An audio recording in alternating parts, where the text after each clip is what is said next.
Welcome back everybody for another review from our 2022 Emtb Shootout here in Knoxville, Tennessee.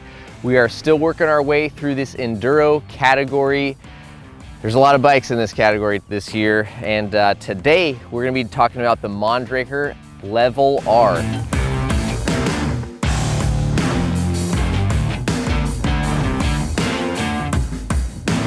Next to me I have Nick Hall and Robert Johnston, who are two of the 8 testers we had on crew this year. Before we get into the ride characteristics and our impressions of the bike on the trail, we're gonna just do a quick flyover and introduce you to some of the specs and geo on this very capable 180, 170 mil 29er. So we've got a Fox 38 Performance fork up front, again with 180 mil of travel. Out back, a Fox DHX2 Performance Elite 170 mil rear shock, SRAM GX Eagle 12-speed drivetrain with SRAM code R brakes. It's a 220 rotor up front with a 200 in the back. The wheel set is a Mavic D-Max.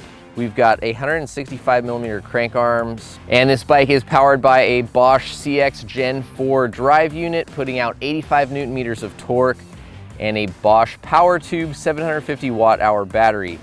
This also has the Bosch Kiox 300 display and their new updated power selector and controller up on the handlebars. I think those will be some key points to talk about there. The geo on this bike, we chose a medium at 5'11". Robert, you're the tallest at 6'2". Sorry, we might have shorted you a little bit. Most of our riders are 5'10", 5'11" to 6 foot, 6'1", and we opted to pick a medium because Mondraker's forward geometry is pretty aggressive, and we tend to like bikes with a little shorter reach. So 470 mil reach, a 632 stack height, 455 chainstays, a 1,270 millimeter wheelbase, and a 15 mil bottom bracket drop. The head tube angle sits at 65 degrees and a 75.5 degree seat tube angle. Where should we start? Robert, take it away here with what you thought of this bike when you first looked at it, and maybe some of your first impressions when you hopped on. Oh, okay. Looking at the bike, I think it looks awesome for sure. Really like the lines that you get on the Mondraker frames.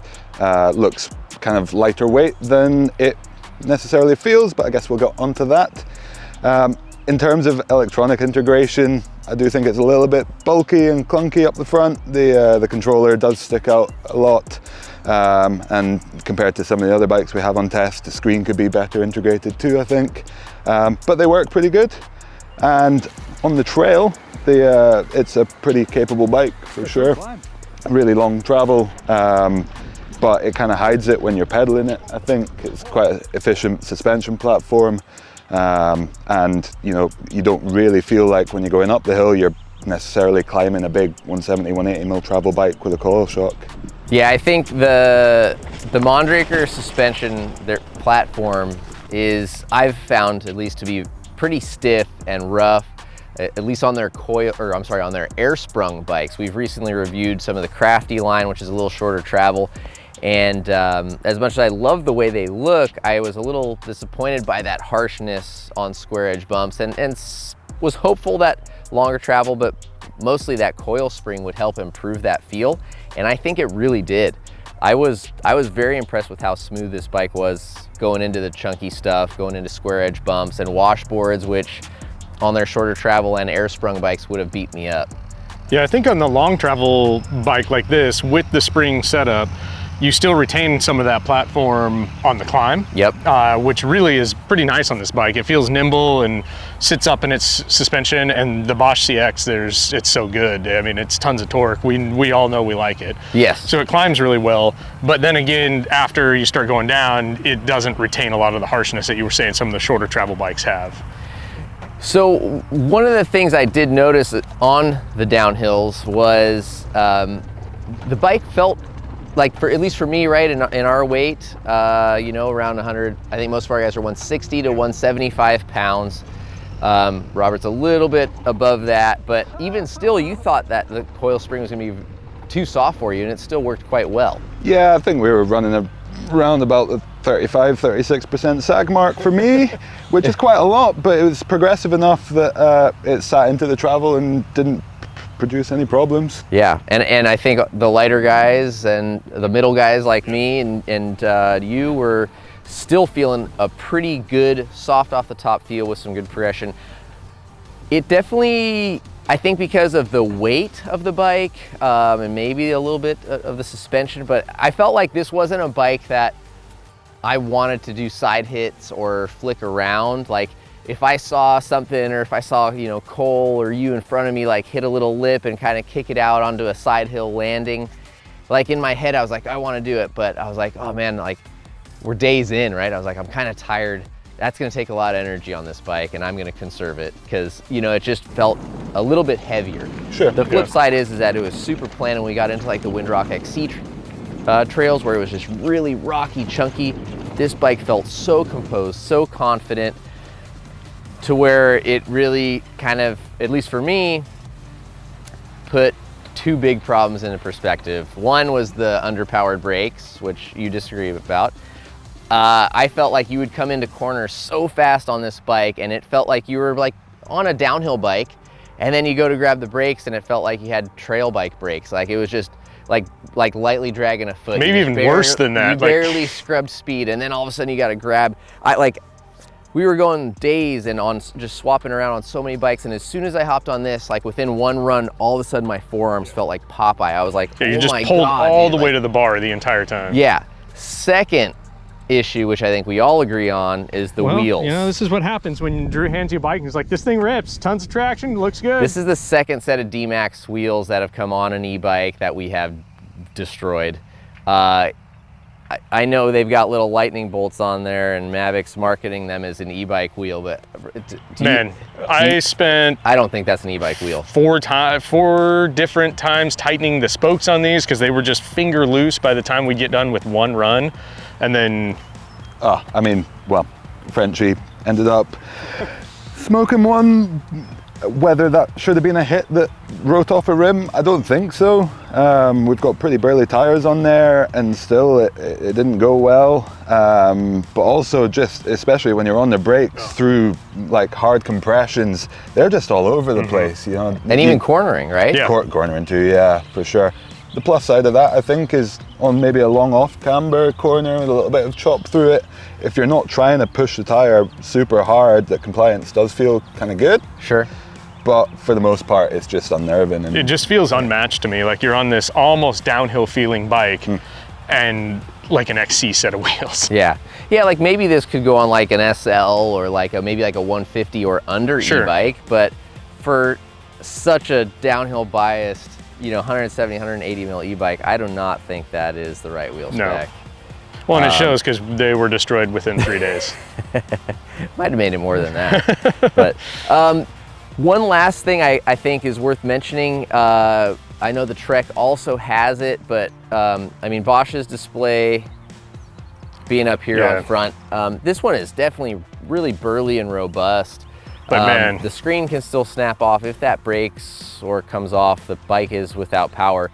But I found that this thing was changing power modes on me while I was riding. I don't know how, because I tried sliding it so far in there, and I don't feel like my fingers are just somehow waving and touching these buttons over here, but like regularly I was like, I just dropped into this downhill in turbo and I'm now in eco. Like, how did that happen? Like, what has been, I don't know if it's like my knees bumping, the knee pads maybe when I'm...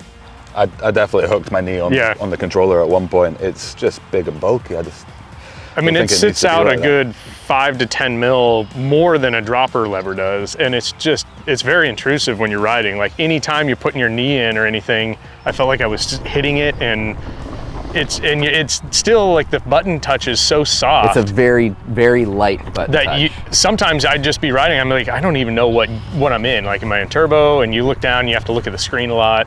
Yeah.